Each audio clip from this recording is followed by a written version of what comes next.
নমস্কাৰ বন্ধু বান্ধৱীসকল, কি খবৰ আপোনালোকৰ? আপোনালোকক মোৰ ইউটিউব চেনেল পৰুৱাছ টিপছ এণ্ড ব্লগছলৈ পুনৰবাৰ স্বাগতম জনাইছোঁ।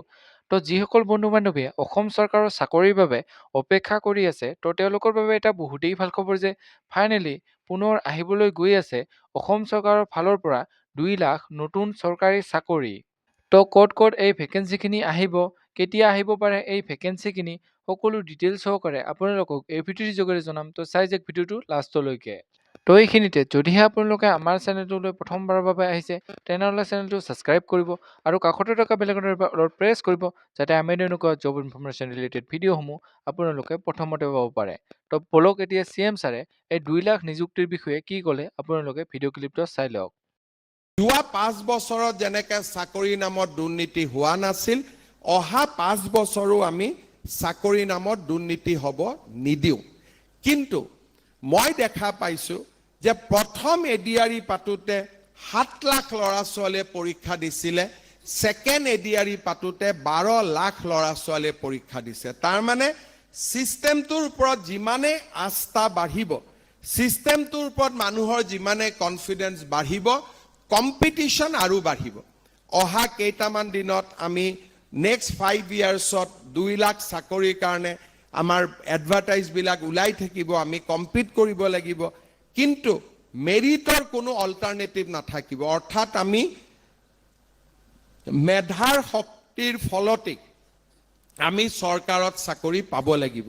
বহুতে BEd পঢ়ে, কিন্তু BEdৰো এটা লিমিট আছে। BEd is a thematic knowledge, কিন্তু BEd পঢ়িলে আমি টিচাৰ হ'ব পাৰিম। যাৰ টিচাৰ হোৱাৰ এপ্টিটিউড আছে তাৰ ঠিক আছে, নহ'লে ডিগ্ৰী পাছ কৰি পোষ্ট গ্ৰেজুৱেট পাছ কৰি আমি আৰু এটা থিমেটিক ছাবজেক্টৰ ওপৰত পঢ়াৰ পিছতহে উই উইল বি এমপ্লয়েবল।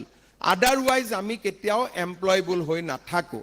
এতিয়া ইভেন গভৰ্ণমেণ্টত এইবাৰে আমি এডিআৰইত আমি এনাউন্স কৰিছিলোঁ যে আমি 2 লাখ চাকৰি দিম, কিন্তু যেতিয়া আমি গভৰ্ণমেণ্টৰ ভিতৰত আমি ডিছকাশ্যন কৰিছিলোঁ, 22,000 চাকৰি অকল হেল্থ ছেক্টৰত যাব।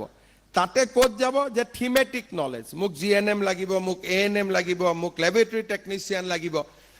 আমি ভাবোঁ যে 2 লাখ চাকৰি দিব, আমি এডিআৰইত আহিম। নহয়, গভৰ্ণমেণ্টখনকো কি লাগে যে আমাকো হস্পিটেল চলাবলৈ থিমেটিক নলেজ থকা ষ্টুডেণ্ট লাগে। এতিয়া যেতিয়া আমি 2 লাখ ক'ত ক'ত চাকৰি দিম আমি হিচাপ কৰিছিলোঁ, তেতিয়া আমি দেখিছিলোঁ আটাইতকৈ বেছি আমাক টিচাৰ লাগিব, নাম্বাৰ 1। নাম্বাৰ 2, আমাক হেল্থৰ লগত ৰিলেটেড ছাবজেক্ট জনা আমাক ষ্টুডেণ্ট লাগিব। সেইকাৰণে মই ভাবোঁ যে আমাৰ ষ্টুডেণ্টৰ অকল গ্ৰেজুৱেশ্যনটোৱে এইম হ'ব নালাগে, পোষ্ট গ্ৰেজুৱেশ্যনটো এইম হ'ব নালাগে, এটা থিমেটিক ছাবজেক্টৰ ওপৰত নিজৰ দখল আনাৰ বাবে আমি প্ৰয়াস আৰু প্ৰচেষ্টা কৰিব লাগে। শেষত মই এটাই কথা ক'ম। বন্ধু বান্ধৱীসকল, আপোনালোকে হয়তো এতিয়া শুনিলে যে CM ছাৰে এই 2 লাখ নিযুক্তিৰ বিষয়ে কি ক'লে।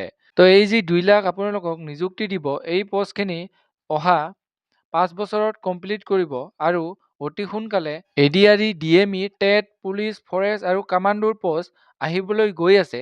যিসকল বন্ধু বান্ধৱীয়ে এই পষ্টখিনিৰ বাবে ইণ্টাৰভিউ দিম বুলি ভাবি আছে, তেওঁলোকে এতিয়াৰে পৰা এই পষ্টখিনিৰ বাবে প্ৰস্তুতি চলাই দিয়ক। কাৰণ আপোনালোকে হয়তো জানে যে এতিয়া এটা চাকৰিৰ বাবে কম্পিটিশ্যন লেভেল বহুত হাই হৈ গৈ আছে, আৰু যেতিয়াই এই পদখিনি আহিব, কেণ্ডিডেটৰ সংখ্যা বহুত বাঢ়ি যাব।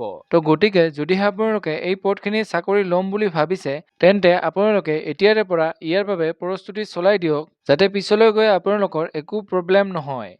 এইখিনি আছিলে আজি ভিডিঅ'। যেতিয়াই এই পদখিনিৰ বাবে এডভাৰটাইজমেণ্ট আহি যায়, আপোনালোকক ভিডিঅ'ৰ যোগেৰে জনাই দিম।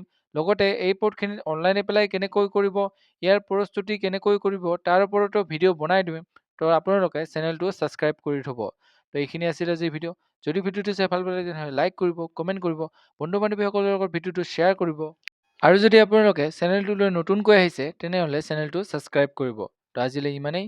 জয় হিন্দ, জয় আই অসম।